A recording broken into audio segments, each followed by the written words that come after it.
All right, what's up, everyone? Welcome back. It's been a long time. Today we're going to be reviewing the PUBG PTS patch notes for Xbox and PS4. We're not going to go over all the specifics on PS4, but I'll include a link in the description where there's just a minor few changes on the PS4 side. So we're going to jump into the Xbox console version. Now, the first thing we're going to see is that it's the PTS. This is not coming to live servers yet. It says the PTS will be available for 1 week starting May 20th. It's going to run until May 28th, and they haven't said when it'll go to live yet. Hopefully not too long after that. For those of you who don't know by now what the PTS is, it's a public test server. You can download it in the Xbox App Store. It's free to download, but make sure to download it and install it preferably before the 21st. That way you can jump right in when it goes live. The first thing is the new weapon. So they got the MP5K. This is the new 9mm exclusively found on Vikendi. The MP5 is the brand new 9mm gun that's going to replace the Vector on Vikendi only. It has a very high fire rate. This gun's actually a beast. I've used it quite a few times in PC. It's got 40 rounds with an extended mag, 30 rounds by default. It's pretty legit. I'm not gonna lie, it's pretty legit. I don't know if it's better than the Bison off the jump, just because the Bison has such a high magazine count. But when you get the MP5 kitted out, it's pretty ridiculous. A few things: high rate of fire, 900 RPM, base damage of 33. It can take tactical stock, magazines, muzzle, grips, laser. I mean, you can literally kit this thing out. A couple notes: Survivor Pass will not be on the PTS. No big deal because it's only lasting for 7 days. You wouldn't really unlock anything fun anyway. Gameplay weapon balance. So so a quick overview. Xbox is now going to get basically 2 patch old PC notes. So PC got patch 1, patch 2, and we're basically getting patch 1 when they're on patch 2, if that makes sense. So we're going to be about a patch or 2 behind from PC, but this is also really good because people who play PC like myself, we can see all the good stuff coming kind of down the pipeline for console. So the M16, when firing in burst mode, the initial recoil has been decreased, which is awesome if you're in burst mode because this gun is pretty hard to control. They've increased the range before damage fall off occurs, which means it's going to be better as a long distance sniper replacement. If you get a 6x or a 4x on it, you can put canted sights on it now. So if you put like a 6x and a canted sight, you still have some close range engagement possibilities. And this is the biggest thing for me I found, is that it can take the tactical stock now. With the tac stock added, this thing is much easier to record, to control recoil rather. All right, so here's where it kind of gets a little tricky. So the Vector and the UMP are swapping ammo count. So the Vector has been rechambered to take 9mm. The magazines have been increased though. So they have, instead of 19 bullets by default, instead of 13 by default, it has 19 now. And instead of 25 in extended mag, it has 33 in an extended mag. They've also decreased the damage from 34 standard to 31. So that means that the MP5 that we just saw has a base damage of 33, actually does more damage than the Vector does base damage. The muzzle velocity have changed to 380 from 300. So they've increased the bullet speed of the Vector. So if you thought this thing was a bullet hose before, it really is now. Of course, it's going to take more bullets to kill people because it's 9mm as opposed to 45. Now the UMP now takes 45 rounds. Its ammo capacity has been adjusted to 25 by default and 35 with an extended mag. Before it was 30 and 40. 30 default, 40 extended. So they've reduced the ammo count of the UMP, increased the ammo count of the Vector. The gunshots actually sound a bit different on the UMP now. They sound pretty legit. And the muzzle velocity also changed pretty significantly. So they changed it to 300 from 400. So the reason why that's really important is, you remember everyone who used to rock and probably still does rock the UMP with like a 6x or a 4x scope on it and snipes with it. That's going to be a lot harder to do now because the bullet's going to travel a lot slower. I actually experienced that last night. I had a freaking M24 and this guy outsniped me with the UMP. It was 9mm with a 6x scope. Might be because I'm garbage, might be because the gun's broken. I don't know, but hopefully this fixes that. Then we go over to the MK47 Mutant. Now, this gun has been like a problem child for me. I never really enjoyed it much, but I have seen people do work with it. Now it's getting a tactical stock like the M16 is, so it's going to be much easier to control the burst fire and single tap fire as far as recovery time after each shot. So they've animation kick and weapon sway has been reduced while also improving ADS speed and hipfire accuracy. Okay, so attachments and balance modifications. The SMG and the pistol attachments have been combined and can now be used on both weapon types. This is one of like those small but big changes that you don't really think about until you're in the game.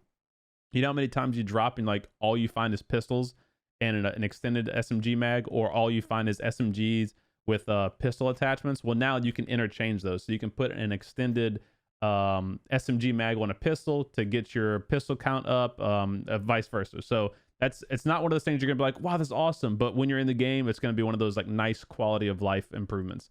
Bullet loops for shotguns, Winchester, and Car9 are all interchangeable now. So that's another one of those like small but big things that helps out a lot. Hollow sights. This is probably the funniest thing. I'll have to see if I can put a clip on this here for you. Hollow sights can now be attached to pistols. So you got a 1911 with this fat ass holographic sight on it. So it's funny as hell looking, but it works. It works. And they said the size of the sight will be reduced, but it's too big still.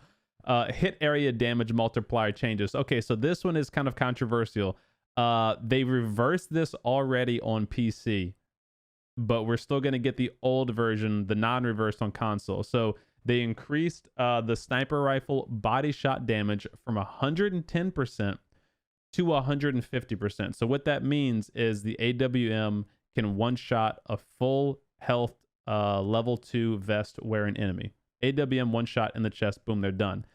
If it's a M24 or Kar98 and that person has like 75% health, if they have a level 1 vest, chances are they're dead.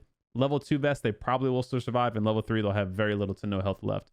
So the problem with this one is people could one-shot much more frequently with sniper rifles. That's been reversed, but we're not going to see that for a little while, unfortunately. They increased SMG limb shot damage from 120 to 125%. So not a huge change. Honestly, don't see the benefit of that. SMGs, in my opinion, are really overpowered. Not overpowered. They're really powerful up close already. So to give it more damage for limb shots with no armor, I don't know. I guess it's here nor there. Gameplay balances. So they decreased overall aim punch. This is probably one of the biggest quality of life things I've seen coming from like sniping. So they decreased overall aim punch, aim sway applied when being shot by an enemy. So what that means is, let's say you're sniping, right? You have a Kar98 in your hands and your 6x scope on this guy, and he's got a SKS. Previously, the SKS would almost always be able to win if he could hit his shots in between you getting your shot off, because the aim punch was so significant that every time you get hit, your scope jumps up really significantly, making your shot go way off, or you have to compensate to get back on target. Now that's being reduced a lot. So you can, if you have like level 2 vest or level 3 vest, which mitigates aim punch more, you can almost hard peek someone and counter snipe them with your Kar98 or your M24 or whatever you have. So that's actually a really good change. The downside of that is you need to be wary of that when you come up against snipers now. You can't just sit there and hard peek them and just keep waiting to tap them, because they can do the same to you and very likely will be able to get a shot off, and you know if you get a headshot, you're dead. First aids will no longer heal instantly after a use timer, and will instead restore health over a 2-second period. This is good and bad. Like I said, I've been playing on a PC, so I've experienced this. The good part is that when this thing goes, you kind of get like not like an invulnerability second, but I've found when you're in the blue zone, you're taking tick damage and you get the heal off, it kind of does like 3 little spurts of heals, and it seems like you don't take blue damage between the time when the first aid is ticking up in your health bar from when it goes to the full completion of heal. It's weird, but I don't know if it's a bug or what. And the bad side of that is if someone's pushing you aggressively, so y'all just trade shots, but he hits you maybe in the head and you have a little health, or hit you in the chest, you have a little health left, and you get behind your cover and you go to stab yourself to get healed up. That person can now push you really aggressively, because it's going to take you 5 seconds to get your first aid off, then another 2 seconds to actually get all the full health back from that first aid. So that gives them 7 seconds to push you, or alternatively gives you 7 seconds to push them. So that's going to change your close range engagements a bit.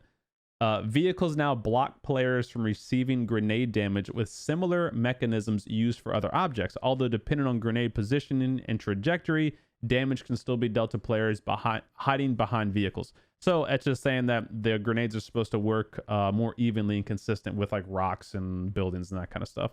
Of course, I wouldn't recommend sitting behind a vehicle with a grenade coming, because the vehicle will probably blow up and you'll blow up with it. Here we go. Item spawn balance modifications. Can we get a round of applause in chat? Here we go. Erangel loot changes. This is awesome. So just to sum it up, they're increasing the spawn rates on Erangel. Sniper rifles are getting, or DMRs, excuse me, getting 16% increase. ARs are getting 12% increase. SMGs are 14% increase. Snipers and handguns have slightly received an increase. They didn't give us a percentage.